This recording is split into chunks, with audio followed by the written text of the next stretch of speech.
दोस्तों, हीरा बनने की विधि क्या है आपको मालूम है? हीरा कैसे बनता है? कार्बन्स के इस काउंट को बनाने के लिए कुदरत ने किस तरह से उस पर प्रेशर डाला है, आप जिस दिन इस बात को समझ जाएंगे, आप संघर्ष से कभी घबराएंगे नहीं। और भारत के साथ भी ऐसा ही हुआ। इतिहास गवाह रहा है कि जब जब भारत को रोकने और दबाने की कोशिश हुई, भारत ने बाउंस बैक किया और यह दिखा दिया कि वो क्यों दुनिया का विश्व गुरु बनने के लायक है और विश्व गुरु रहा है। नमस्कार, मैं हूं आशीष त्रिपाठी आपके साथ। और भारत के साथ इन हालातों पर किस तरह से भारत को दबाने या भारत को रोकने या अवरोध उत्पन्न करने की कोशिश हो रही है, बात करने के लिए हमारे साथ हमारे वरिष्ठ सहयोगी अंकुर त्यागी जी हैं। अंकुर जी, एक ऐसी स्थिति, एक ऐसी परिस्थिति भारत के सामने एक बार फिर आन खड़ी है कि भारत के सामने अवरोध उत्पन्न किए जा रहे हैं, कोशिश की जा रही है कि कहीं भारत विश्व गुरु फिर से ना बन जाए। क्या आपका इशारा एप्पल की तरफ है, एप्पल और डोनाल्ड ट्रंप की? वो कहते हैं ना, समझदार को इशारा काफी। हाँ बिल्कुल, ये खबर काफ़ी हैरान करने वाली है। और खबर इसलिए है, सबसे पहले हम खबर बता देते हैं। खबर ये है कि डोनाल्ड ट्रंप यानी कि अमेरिका के जो राष्ट्रपति है, उन्होंने एप्पल के सीईओ टिम कुक को कहा है कि आप इंडिया में अपना एप्पल का प्रोडक्शन ना करें, इसके बजाय आप अपनी सप्लाई चेन को अमेरिका में रखें और अमेरिका में ही एप्पल के फ़ोन बनाएं। अब ये क्यों अहम है? अहम इसलिए है कि अगर 2026 तक एप्पल की जो पूरी सप्लाई चेन है, प्रोडक्शन है, इंडिया में शिफ्ट हो जाता है, तो पूरी दुनिया में जितने एप्पल बनेंगे उसमें से 6 करोड़ आईफोन इंडिया में बनने वाले थे। और दूसरा पॉइंट ये भी था कि अगर हम माने कि ग्लोबल आईफोन की जो शिपमेंट है, उसमें अगर 2024 की बात अगर हम माने, तो चाइना का जो हिस्सेदारी थी वो करीब करीब 28% थी।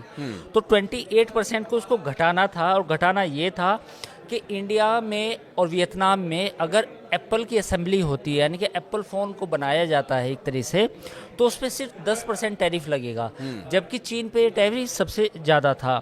तो कुल मिला के ये था कि अमेरिका में जितने भी आईफोन इस समय बिकते हैं, 50% इंडिया में असेंबल हो रहे थे। अब एप्पल का ये मानना था कि 2025-26 में इसका प्रोडक्शन है उसको और बढ़ाया जाए। तो जैसे ही एप्पल ने परसों ये अनाउंसमेंट किया that we are going to increase our iPhone production in India, उसके बाद ये बयान आता है। और बयान कब आता है? बयान तब आता है जब अमेरिका के राष्ट्रपति कतर से वापस अमेरिका लौट रहे होते हैं, तब उनका ये बयान आता है। उन्होंने कहा कि मैंने टिम कुक से फ़ोन पे बात की और टिम कुक से कहा कि आप अपना इंडिया में एप्पल का प्रोडक्शन आगे ना करें, उसे एक्सपेंड ना करें, क्योंकि इससे अमेरिका में जॉब्स का और जो जॉब्स का खतरा पैदा होगा और इंडिया अपना ध्यान खुद रख लेगा, ये भी उन्होंने कहा। लेकिन अंकुर जी, मैं चूंकि मेरी डोनाल्ड ट्रंप को लेकर के मैं कभी राय नहीं बना पाया। देखिए, ये तो पूरी दुनिया जानती है कि वो पक्के बिजनेसमैन है, पूरे बिजनेस माइंडेड है, और वो एक एक कदम जो उठाते हैं वो अपने बिजनेस को लेकर के उठाते हैं, अमेरिका के हो या उनके अपने जो निजी बिजनेस हैं। लेकिन भारत के प्रति उनका रवैया पल में तोला पल में माशा। कभी तो ऐसा लगता है कि भारत से के बहुत बड़े हितैषी हैं, उनसे बड़ा कोई हितैषी नहीं है, और कभी कभी उनके जो फैसले हैं वो देखा जाए तो भारत के खिलाफ दिखाई देते हैं। देखिए, इसमें दो तीन चीज़ें हैं। अमेरिका इस समय बिल्कुल एक ऐसे स्टेट की तरह बिहेव कर रहा है कि अगर आप मेरे फ़ायदे के हैं तो मैं आपसे हाथ मिला लूँगा, आप चाहे गुंडे बदमाश हैं, कुछ भी है। लेकिन अगर आपसे मुझे फ़ायदा नहीं है तो आप कितने ही सज्जन व्यक्ति हैं, ईमानदार हैं, आपके अंदर डिग्निटी है, डिसिप्लिन्ड है, आपने कभी किसी का कुछ गलत भी नहीं किया, तो मैं आपसे हाथ नहीं मिलाऊंगा। अब आप ये समझिए कि सीरिया के जो राष्ट्रपति जो फिलहाल हैं, जिनका नाम जुलानी है, अल शारा भी बोलते हैं जिनको, उनसे हाथ मिला लिया। वो कौन थे? वो बेसिकली अल कायदा के ऑपरेटिव रह चुके हैं। 2003 में जुलानी ने अल कायदा ज्वाइन किया था, उसके बाद वो सीरिया के अब राष्ट्रपति बने, उनसे हाथ मिला लिया। और करीब पिछले हफ्ते तक उन पे अगर इनाम की बात करें तो 1 करोड़ रुपए का इनाम भी था। तो एक तरफ वो एक अलकायदा में रह चुके व्यक्ति से हाथ मिला रहे हैं, दूसरा उनको लगता है कि इंडिया जिस तरीके से तरक्की कर रहा है, तो मुझे लगता है कि इस पर काफ़ी चर्चा हो चुकी है। कुछ एक्सपर्ट कहते हैं कि क्या अमेरिका भी इंडिया से डरा हुआ है। तो मेरा इसमें एनालिसिस ये है कि चूंकि उनको ये लगता है, कहीं ना कहीं गट फीलिंग है या डीप स्टेट को ये लगता है कि अगर हमने इंडिया को और ज़्यादा तवज्जो दी तो कल इंडिया भी हमारे साथ ऐसे ही बिहेव करने लगेगा जैसे चीन। तो वो कहीं ना कहीं एक थॉट प्रोसेस पीछे है बैक ऑफ द माइंड है कि इंडिया को ज़्यादा भी लिफ्ट नहीं देनी है। लेकिन एक बात ये कि ठीक है, चलिए वो इंडिया के साथ नहीं आ सकता या इंडिया को ज़्यादा लिफ्ट नहीं देना चाहता, लेकिन चाइना के साथ जो एक तरह की ट्रेड वॉर अभी अमेरिका की जारी है, या उन्होंने समझौता कर लिया, या कुछ एक ऐसे लेवल पर वो बातचीत को ले आए जहाँ से कि अभी गो अहेड दिया जा सकता है, लेकिन ये ज़्यादा दिन नहीं चलने वाला है। इस बात को भी अमेरिका को ध्यान में रखना होगा, और उसके बाद चाइना के बाद भारत जैसा विकल्प शायद ही अमेरिका को मिले। उसके बावजूद ये सब क्यों हो रहा है? देखिए, अभी चाइना के साथ जो है, मुझे लगता है कि जब चाइना से जवाब मिलेगा इन्हें आने वाले वक्त में जो ट्रेड डील होगी, तो उसमें चाइना भी ऐसा नहीं है कि इतनी आसानी से अमेरिका की सारी बातें मान लेगा, क्योंकि चाइना अब अपने आप को पावर असर्ट करता है। वो पावर को ऐसे नहीं करता कि उसके पास पावर है वो यूज़ नहीं करता। तो जब इन्हें पावर असर्ट करेगा चाइना, तो तब जाके शायद अकल आएगी या समझदारी आएगी कि नहीं, हमें इंडिया के साथ भी अपने संबंध ठीक रखने हैं। दूसरी बात, जहाँ तक एप्पल की बात है, अमेरिका में करीब 50% जो एप्पल यूज़ हो रहे हैं वो इंडियंस मेड इन इंडिया थे। लेकिन पॉइंट ये है कि आने वाले समय में आप एप्पल ना बनाएं और फालतू कोई दिक्कत नहीं है, लेकिन इंडिया का मार्केट इतना बड़ा है कि एप्पल नहीं बनेगा तो कोई और ताइवान कंपनी का कोई फ़ोन बनेगा या कुछ और कंपनी बनेगा, और जब मजबूर किया जाएगा तो हो सकता है कोई मेड इन इंडिया कंपनी या मेड इन इंडिया भी फ़ोन बने। तो it's a matter of time. कल ही मैं आपको एक जानकारी दूंगा कि इंडिया ने 6ठा सेमीकंडक्टर प्लांट का एक अनाउंसमेंट किया है फॉक्सकॉन के साथ, जिसमें HCL और फॉक्सकॉन यूपी के जेवर में बनाएंगे। तो रोकने की कोशिश होती है। देखिए आशीष, इस बात को ऐसे भी समझिए कि जब आप एक बड़े लैडर पर चढ़ने की कोशिश करते हैं, जब आप दुनिया की 5वीं बड़ी अर्थव्यवस्था है, जब आप तीसरी बड़ी अर्थव्यवस्था का सपना देखते हैं, जब आप चाहते हैं कि मेरे देश में सेमीकंडक्टर बने, मोबाइल फ़ोन की असेंबली हो और कारों का प्रोडक्शन हो, तो जाहिर है लोग आपको इतनी तरह से वेलकम तो नहीं करेंगे, क्योंकि आप कहीं ना कहीं एक अपने आप को इकोनॉमिकली आत्मनिर्भर बनने की कोशिश कर रहे हैं। तो ये उसी कड़ी का एक पहलू है कि कहीं ना कहीं वेस्ट को भी या कुछ एक फ्रैक्शन है ऐसा है, उसको भी लगता है कि इंडिया को अगर हमने ज़रूरत से ज़्यादा सपोर्ट किया चाइना की वजह से, तो कहीं इंडिया कहीं ना कहीं टेक ओवर ना कर ले, इंडिया कहीं थ्रेट ना बने। नहीं, क्योंकि आपने बिल्कुल ये बात सही कही, और ये बात सब जानते भी हैं और महसूस भी करते होंगे, लेकिन जो भारत के अंदर पोटेंशियल है किसी भी बड़े देश, चाहे वो चाइना से हो, देखिए ठीक है चाइना के साथ उतना अब उस स्तर पर हम ट्रेड नहीं कर रहे हैं, लेकिन अमेरिका के लिए भारत से बड़ा बाजार अभी भी पूरी दुनिया में कहीं नहीं है। बिल्कुल, बाजार भी है और ज़रूरत भी है। अब आप ये समझिए कि जो भी अभी जो इंडिया और पाकिस्तान के बीच में जो भी एक एस्केलेशन हुआ, उस एस्केलेशन में आप ये समझिए कि S-400 के बाद जो एयर डिफेंस सिस्टम था वो इंडिजीनियस था।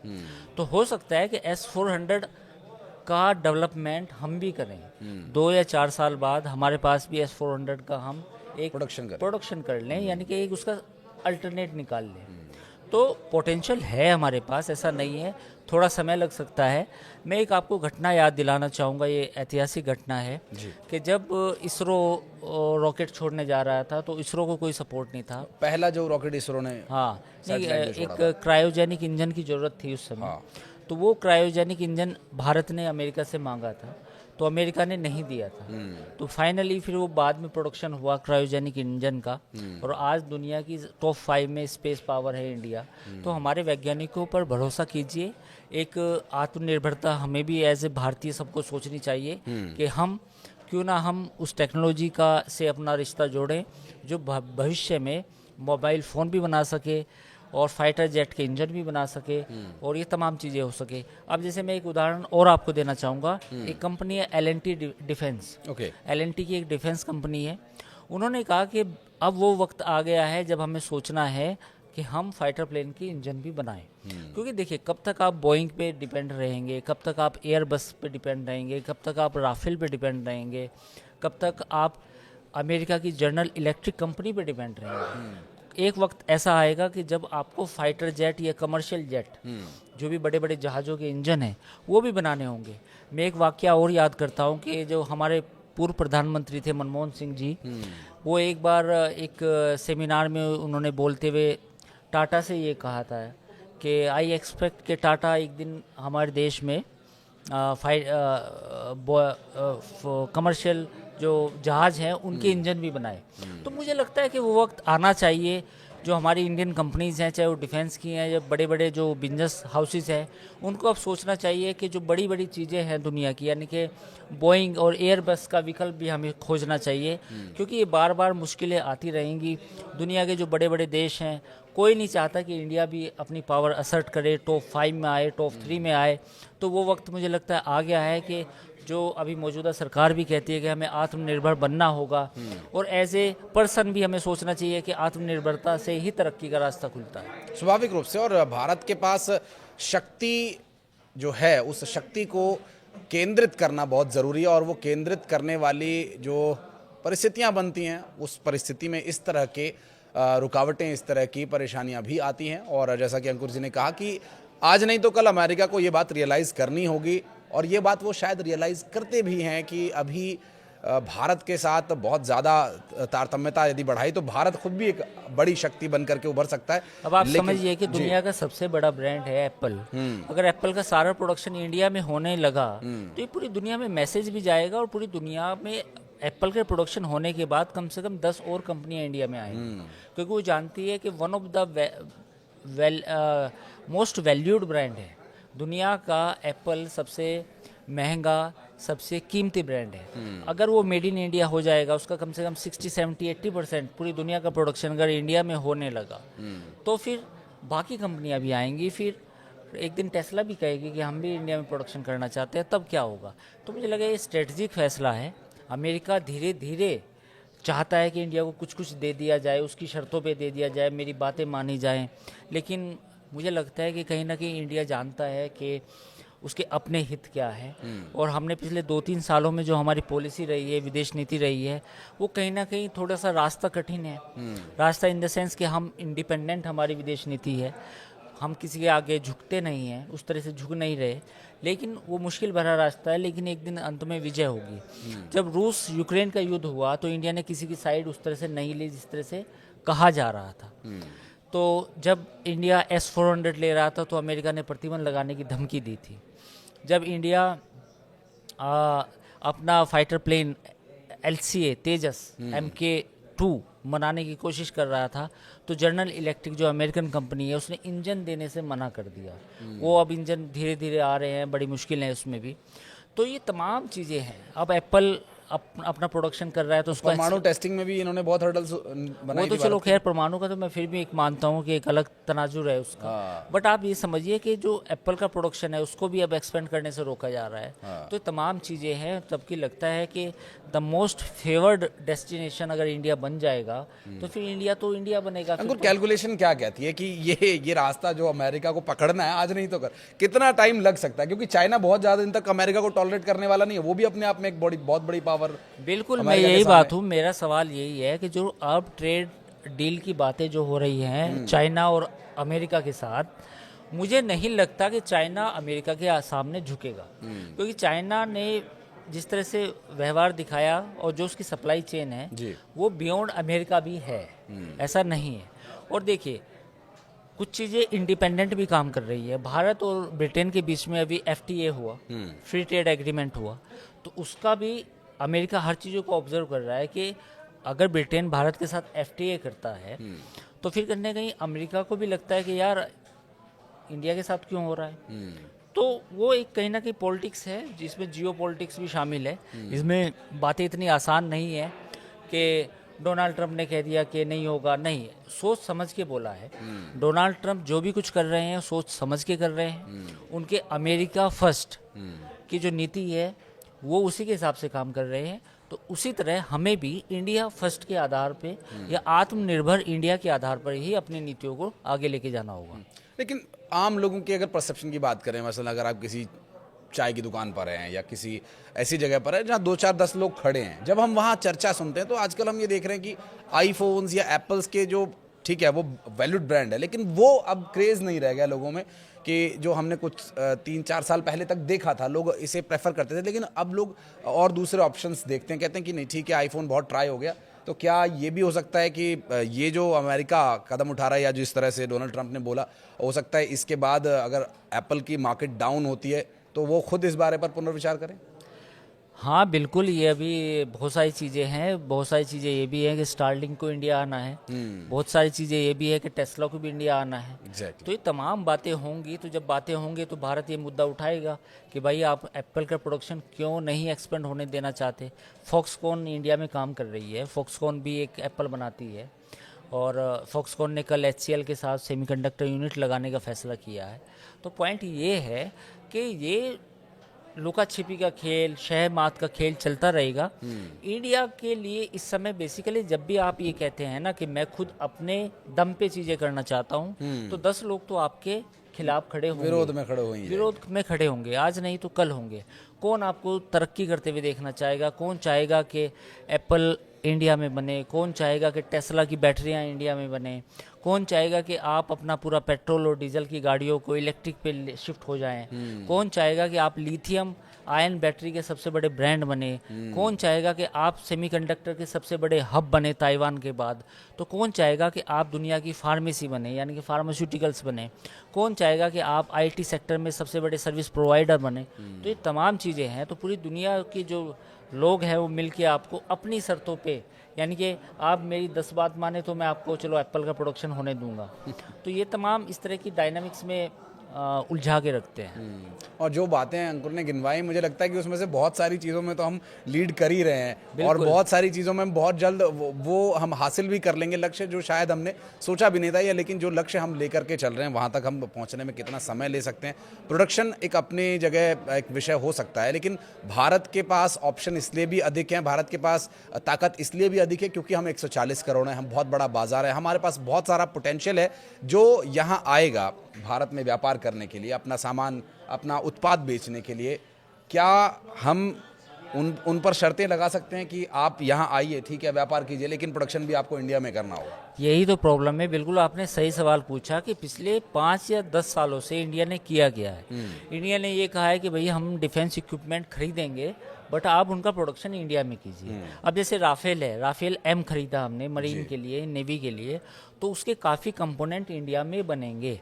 जो ड्रोन हम खरीदते हैं, चाहे वो इसराइल से खरीदें या किसी और कंट्री से खरीदें, हम उनको भी प्रोत्साहित करते हैं कि जो इंडियन ड्रोन कंपनीज़ हैं इसके कंपोनेंट आप इंडिया में भी बनाएं।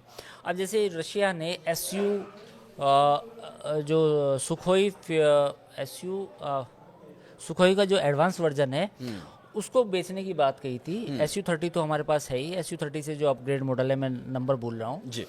तो रशिया ने ऑफर ये किया था कि ये पूरा सुखोई का जो नया एडवांस वर्जन है पूरा का पूरा इंडिया में बनेगा और हम इसकी टेक्नोलॉजी ट्रांसफ़र करेंगे। तो इंडिया में अब डिफेंस, इंडिया ये भी चाहता है कि हम डिफेंस का हब बने।